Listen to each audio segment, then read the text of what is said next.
রাজ্যে রাজনৈতিক পালাবদলের পর বেশ কয়েকটা দিন পেরিয়ে গেছে, আর এই সময়টার মধ্যে সবথেকে বেশি যে বিষয়টা ঘটেছে সেটা হলো ডিম থেরাপি আর তৃণমূলের বিভিন্ন নেতার গ্রেপ্তারি। যে সমস্ত তৃণমূল নেতারা গ্রেপ্তার হয়েছেন তাদের বেশিরভাগের বিরুদ্ধে পূর্বতন রাজ্য সরকারের আমলে নানা ধরনের বেআইনি আর অবৈধ কাজের সঙ্গে যুক্ত থাকার অভিযোগ রয়েছে।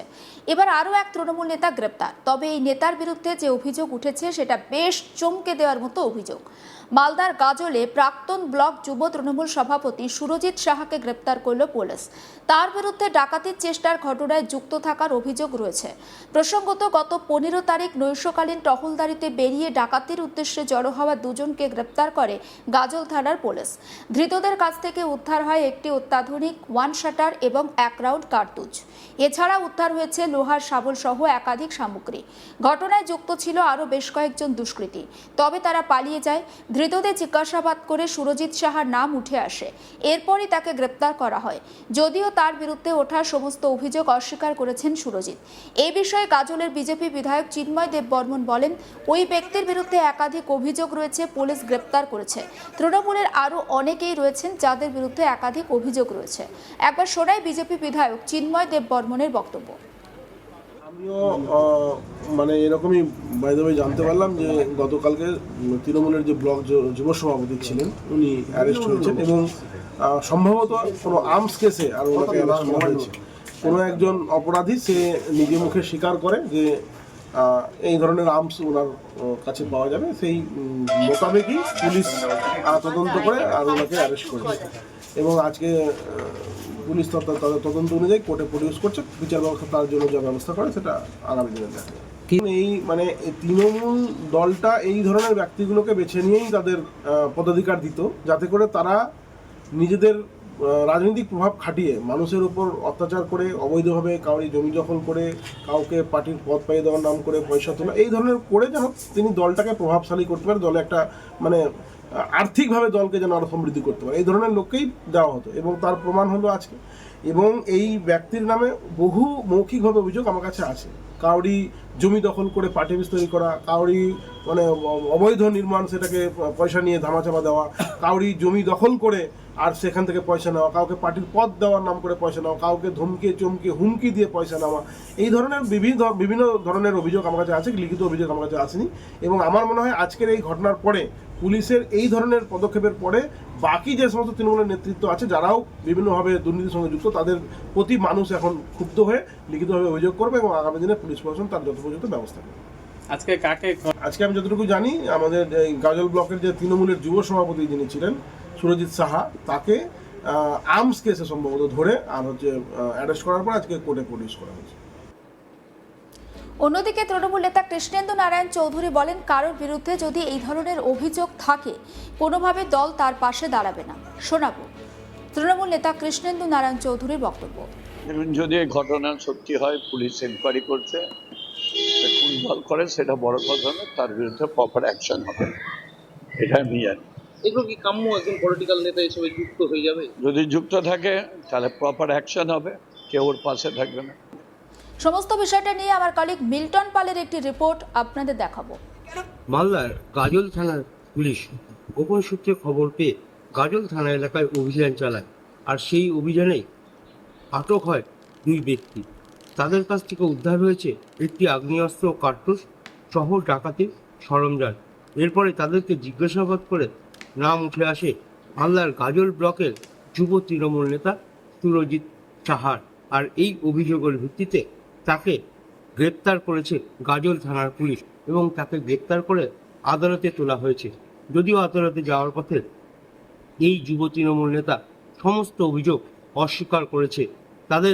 তার দাবি যে তাকে ষড়যন্ত্র করে ফাঁসানো হয়েছে, আর সেই অভিযোগেই তাকে গ্রেপ্তার করা হয়েছে। তিনি নির্দোষ রয়েছেন, কারণ তিনি এই ধরনের ঘটনার সঙ্গে কোনোভাবেই জড়িত নয়।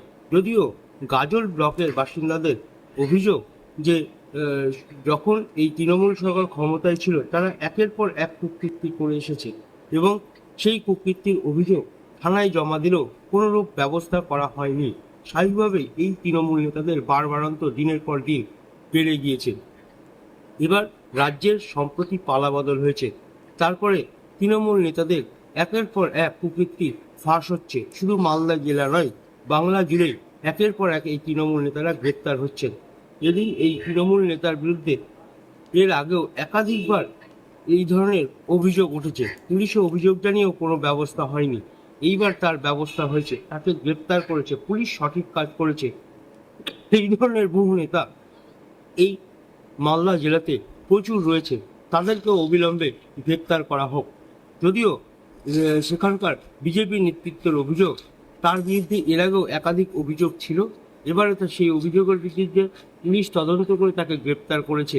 এই ধরনের অনেক তৃণমূল নেতা রয়েছে যাদের কুকীর্তি প্রকাশ্যে ধীরে ধীরে চলে আসবে। যদিও বিজেপি তৃণমূলের সাফ বক্তব্য, আইনের পথে চলবে, আইনে কোনোরূপ ছাড় দেওয়া হবে না। সম্প্রতি পুলিশ যে ধরনের ভূমিকা নিচ্ছে তারা তদন্ত করবে এবং সঠিক তদন্ত করে তার বিরুদ্ধে আইনি ব্যবস্থা নেবে। যদিও প্রশ্ন উঠতে শুরু করেছে, তাহলে এতদিন এই তৃণমূল নেতারা গ্রেপ্তার হচ্ছিলেন না কেন? তাহলে কি ক্ষমতার অপব্যবহার করে তারা এই সমস্ত কাজকর্ম দিনের পর দিন করে মানুষের সঙ্গে প্রতারণা করেছে? আর সেই কারণে এবার সম্প্রতি রাজ্যের পালাবদল হতেই এই ধরনের তৃণমূল নেতারা গ্রেপ্তার হচ্ছে। একটা চমকে দেওয়া খবর আপনাদেরকে বলি, মালদার গাজলে প্রাক্তন ব্লক যুব তৃণমূল সভাপতি সুরজিৎ সাহাকে গ্রেপ্তার করেছে পুলিশ। কিসের জন্য গ্রেপ্তার হয়েছেন তিনি? না, তিনি তোলাবাজি বা চাঁদাবাজির জন্য গ্রেপ্তার হননি। তিনি গ্রেপ্তার হয়েছেন ডাকাতির চেষ্টার ঘটনায় যুক্ত থাকার অভিযোগে। গত 15 তারিখ একটা নৈশকালীন টহলদারিতে বেরিয়ে ডাকাতির উদ্দেশ্যে জড়ো হওয়া দুজনকে গ্রেপ্তার করে গাজল থানার পুলিশ। ধৃতদের কাছ থেকে উদ্ধার হয় একটি অত্যাধুনিক ওয়ান শাটার এবং 1 রাউন্ড কার্তুজ। এছাড়া উদ্ধার হয় লোহার শাবল আর একাধিক সামগ্রী। ঘটনায় যুক্ত ছিল আরও বেশ কয়েকজন দুষ্কৃতী, তবে তারা পালিয়ে যায়। ধৃতদের জিজ্ঞাসাবাদ করে সুরজিৎ সাহার নাম উঠে আসে, এরপরই তাকে গ্রেপ্তার করে। যদিও তার বিরুদ্ধে ওঠা সমস্ত অভিযোগ অস্বীকার করেছেন সুরজিৎ। এ বিষয়ে গাজলের বিধায়ক চিন্ময় দেববর্মন বলেন, ওই ব্যক্তির বিরুদ্ধে একাধিক অভিযোগ রয়েছে, পুলিশ তাকে গ্রেপ্তার করেছে। তৃণমূলের আরও অনেকেই রয়েছেন যাদের বিরুদ্ধে একাধিক অভিযোগ রয়েছে। এবং তৃণমূল নেতা কৃষ্ণেন্দু নারায়ণ চৌধুরী তিনি বলছেন যে যদি কারোর বিরুদ্ধে এই ধরনের অভিযোগ থাকে তাহলে দল কোনোভাবেই তার পাশে দাঁড়াবে না। একবার তৃণমূল নেতা কৃষ্ণেন্দু নারায়ণ চৌধুরী ঠিক কি বলছেন শোনাবো সেই বক্তব্য। দেখুন, যদি এই ঘটনা সত্যি হয়, পুলিশ এনকোয়ারি করছে, খুন ভাল করে সেটা বড় কথা নয়, তার বিরুদ্ধে প্রপার অ্যাকশন হবে, এটা আমি জানি। এগুলো কি কাম্য একজন পলিটিক্যাল নেতা এসবে যুক্ত হয়ে যাবে? যদি যুক্ত থাকে তাহলে প্রপার অ্যাকশন হবে, কেউ ওর পাশে থাকবে না।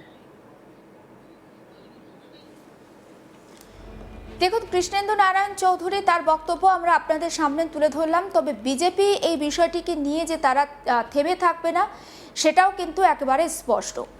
সমস্ত আপডেট পৌঁছে দেবো আপনাদের কাছে, নজর রাখুন আজ তাক বাংলায়, সাবস্ক্রাইব করতে ভুলবেন না।